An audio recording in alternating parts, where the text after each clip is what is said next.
안녕하세요. 제게는 30 중반을 넘어가는 형이 있습니다. 이 얘기는 제 형과 형수님에 대한 이야기입니다. 지금은 30 중반을 살짝 넘은 젊은 나이에 벌써 300억대 부자지만 예전엔 정말 한심한 청년 백수에다 형수님은 술집 아가씨 출신인 두 분의 이야기입니다.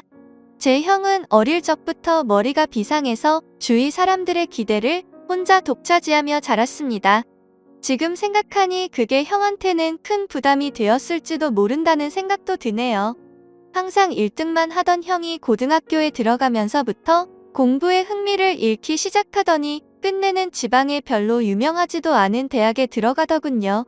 군대도 다녀오고 졸업까지 했는데 취직도 못하더니 자기 방에서 하루 종일 게임을 하는 것도 아니고 그냥 하루 종일 각종 포털 사이트를 넘나들며 인터넷만 하더군요. 쓰잘데기 없는 인터넷 뉴스부터 각종 정보 검색으로 하루 종일 시간 때우고 말이죠. 저러고 말겠지, 곧 취직하겠지 하면서 기다려주곤 했지만 몇 년째 그러고 있으니까 가족들은 답답하죠.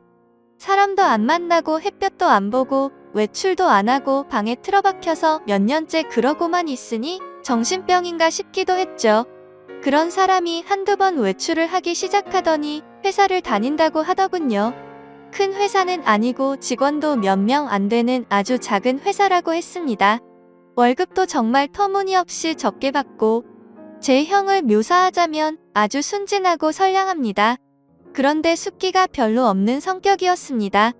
언제나 허허 웃고 마냥 사람 좋아 보이는 이런 형이라서 연애를 못하더라고요. 직원이 몇 명 안 되니 사내 연애도 불가능하고 그렇다고 동호회를 다니며 연애를 해보려 시도하는 성격도 아닌 것 같고요. 보다 못해서 제 후배 중에서 예쁘고 똑똑하고 모든 면에서 괜찮은 애들을 몇 명 소개시켜줬습니다. 그런데 여자애들이 하나같이 하는 말이 사람은 좋은데 재미가 없다면서 남자로서의 성적 매력이 없다고 그냥 삼촌 같다고 이렇게 애프터를 거절하더라고요. 하긴 옷도 세련되게 못 입고 농담도 잘 못하고 차도 없는 사람을 그 친구들이 좋아할 리가 없겠죠. 그런 형이 언젠가부터 연애를 한다고 하더라고요. 그런가 보다 하고 말았는데 반년 정도가 지나더니 결혼하겠다면서 여자분을 하나 데리고 왔는데 이건 뭐 쑥맥 같은 형하고는 어울리지도 않을 정도의 미인을 데려왔더라고요. 키도 170이 넘어 보이고 날씬한 데다가 얼굴도 얼마나 예쁜지. 제가 지금껏 봐왔던 미인들 중에서 5손가락 안에 꼽을 정도로 상당한 미인이었습니다. 아무튼 어찌어찌해서 결혼을 하고 작은 전세방을 구해서 나가더군요. 지금부터는 형이 주말에 저를 형 자택으로 불러서 해준 이야기입니다. 형 집에 도착해서 간단한 요리와 맥주를 마시면서 고백할 게 있다면서 말하기 시작했습니다. 형이 회사를 다닐 때 형이 맡은 프로젝트가 잘 끝나서 사장이 크게 한턱 쏜다며 여자들과 노는 술집으로 갔답니다. 여자에게 쑥 애기였던 형은 제대로 놀지를 못했고 구석에서 어색하게 앉아있다가 같이 앉은 아가씨와 맥주를 서로 따라주고 홀짝거리면서 얘기를 주고받았답니다. 형은 그 아가씨가 참 마음에 들더래요. 다른 직원들은 각 파트너를 데리고 방을 나섰고 형은 그냥 조금 걸었으면 좋겠다고 하면서 아가씨와 길을 걸으면서 이런저런 얘기를 나눴답니다. 좋아하는 노래, 영화 같은 얘기부터 별의별 얘기를 다 나눴다고 하더군요. 정말 오랜 친구 같은 느낌이 들더랍니다. 지루한지 모르고 얘기 나누며 그렇게 걷다가 호텔로 갔대요. 사장이 준 돈으로 방을 하나 얻어주고 아가씨를 객실 안까지 같이 가주고 그냥 나왔대요. 매일 원치도 않은 술 마시고 사랑하지도 않는 낯선 남자와 있어야 하는 게 얼마나 힘들까 하는 생각이 들었답니다. 그래서 그날만큼은 남자한테 시달리지 않고 푹 쉬도록 혼자 방에서 숙면 취하라고 말해주고 나왔다고 하더라고요. 근데 형이 부탁이 하나 있다며 이렇게 재미있게 대화를 나눠본 게 처음이라고 친구하면 정말 기쁠 것 같다고 해서 전화번호를 얻었답니다. 그렇게 문자도 주고받고 가끔 전화도 하면서 친구가 되었다고 하더군요. 또 친구에서 연인이 되었던 거죠. 형수님 말씀으로는 매일매일 그런 일상의 몸과 마음이 너무 힘들었는데 형 같은 친구는 다른 세계에 사는 친구를 하나 얻은 듯한 느낌이었고 지친 일상을 잊게 해주는 휴식 같은 사람이었다고 하더군요. 그렇게 가까워지면서 연인으로까지 발전했는데 형이 결혼하자고 할 줄은 사실 기대하지 않았답니다. 그런 일 하는 걸 알면서도 결혼하자고 하는 사람은 없으니까요. 그런데 형과 많은 얘기를 나누면 꼭 그런 일을 하기 전 아직 때묻지 않은 꼬마였을 때에 형수님으로 돌아간 것 같은 느낌도 받고 항상 술시중 들어야 하고 남자들 진상 부리는 걸 받아줘야 하다가 형을 만나면 정상적인 생활을 하는 평범한 여자로 존중받는 기분이 너무 좋아서 형처럼 착한 남자라면 넉넉하지 않아도 사랑받으며 살 수 있지 않을까 하는 기대는 종종 하게 되더랍니다. 그렇게 서로 마음을 확인하고 결혼하기로 약속을 했고 형수님은 다행히 빚이 없어서 큰 탈 없이 업소일을 그만둘 수 있었답니다. 결혼 후에 형이 회사를 관두고 음식 파는 가게를 시작하고 싶다고 해서 부모님께 2억을 빌려서 가게를 냈고 예상 밖으로 돈이 더 들어서 형수님이 예전에 일하면서 모아둔 1억 5천까지 보태서 시작했는데 3개월 정도까지 안 되다가 점점 단골이 늘고 해서 소문이 나면서 북적이기 시작했답니다. 한번 불 붙으니까 걷잡을 수 없이 장사가 잘 되었다고 하더군요. 돈 버는 재미에 힘든 줄 모르고 일했답니다. 그러다가 창의력이 뛰어난 형이 남녀노소 좋아할 만한 신메뉴도 개발하고 마케팅도 하다 보니까 동업하자는 사람들도 찾아오고 분점을 내달라는 사람들도 찾아오더래요.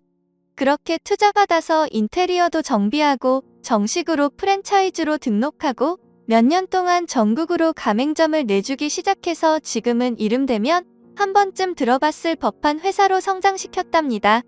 회사 관두고 해본 적도 없는 음식 사업에 도전한다고 했을 때 다들 말렸죠.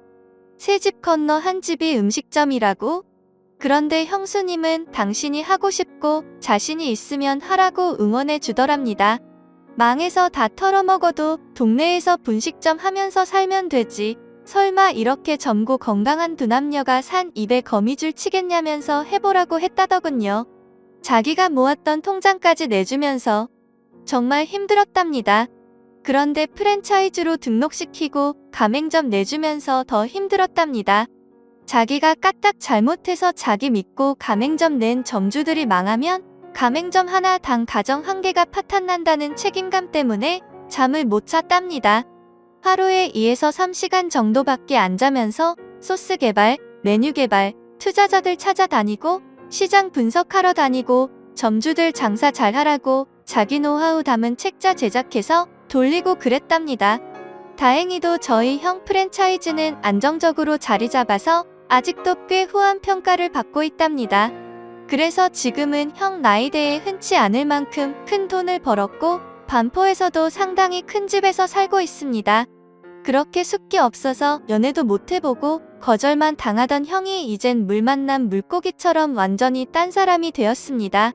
자신감과 의욕도 넘쳐 보이고 완전히 노련한 사업가처럼 보입니다. 비싼 맞춤 수트 입고 기사까지 있는 차를 타고 다니니까 제 형이지만 참 다른 사람처럼 느껴지더군요. 이래서 사람 팔자 알 수 없다고 하나 봅니다. 형은 지금도 바빠서 집에 늦게 들어가고 주중에 형수님과 시간을 보내주지 못해서 늘 미안해서 수시로 형수님한테 전화 걸어서 사랑한다고 말해준답니다. 그리고 주말, 주일은 정말 중요한 일이 있지 않은 한 오직 형수님과 아기만을 위해서 시간을 보낸다더군요. 주말, 주일은 형이 청소하고 설거지하고 요리까지 해서 먹인답니다. 주중 동안 그렇게 일하고 주말까지 그러면 힘들지 않냐고 하니까 자기는 사랑하는 아내랑 아이를 위해서 음식하고 설거지하면서 쉬게 해줄 수 있다는 게 너무 행복하답니다. 아내랑 아이 얼굴만 봐도 행복해서 피로가 풀린다고. 형수님은 업소일 하면서 너무나 간절히 평범한 생활을 꿈꿨었기 때문에 집에서 집안일하고 아기 키우고 형 옷 세탁하고 다림질 하는 게 너무너무 행복하답니다. 저희 형수님 그렇게 부자가 되었는데도 명품백이나 시계나 외제구두 같은 거 갖고 있지 않은 것 같습니다. 형수님 말로는 주말에 형님이랑 정원에서 배달시킨 치킨이랑 맥주 한 캔씩 먹으면서 얘기하는 게 너무 행복하답니다. 딱 그만큼의 행복도 감당할 수 없을 정도라면서 형수님은 매달 부모님께 월급 정도의 용돈도 넉넉하게 보내주시고 우리한테는 볼 때마다 용돈도 주십니다. 형수님은 저보다 1살 어리십니다. 그런 형수한테 학생도 아닌 번듯한 직장 다니며 나름 연봉도 꽤 받는 제가 용돈 받는 게 웃기는 것 같아서 애도 아니고 용돈 주지 마세요 했더니 형수가 자기가 번 돈이 아니라 형님이 번 형 돈이라고 자기는 단지 전해주는 것만 할 뿐이고 아무리 나이가 들어도 형한테는 언제나 어린 동생들이니 형이 용돈 주고 싶어 할 거라면서 받으라고 하는데 이것 참 난감하더라고요. 부모님은 형수님을 참 좋아하십니다.